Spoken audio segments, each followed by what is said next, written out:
Sebuah rekaman ramai beredar di media sosial Telegram pada Jumat 9 Juni 2023. Dalam rekaman tersebut memperlihatkan detik-detik terbakar hebatnya tank angkatan bersenjata Ukraina Leopard yang ditinggalkan di Zaporizhzhia.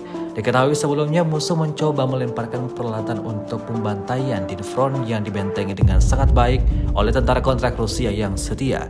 Selama setengah hari menangkis serangan kendaraan lapis baja NATO di bawah tembakan besar-besaran, militer Rusia meledakkan dan menghancurkan sejumlah kendaraan militer Ukraina yang sedang beroperasi, seperti yang terlihat dalam rekaman. Hingga video ini beredar, beragam komentar dituliskan warganet.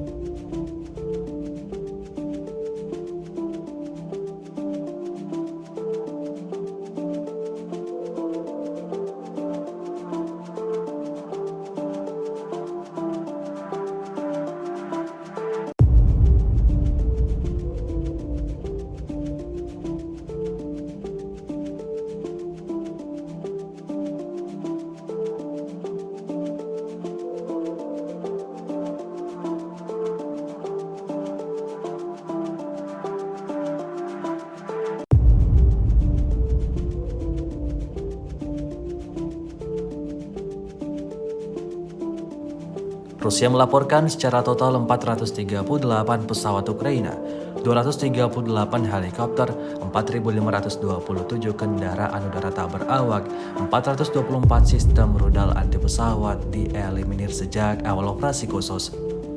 Sementara itu dari kubu Kiev, Kementerian Pertahanan Ukraina melaporkan 730 tentara Rusia dieliminir dalam sehari terakhir. Total 212.760 prajurit Rusia meninggal sejak awal konflik hingga hari ke-470.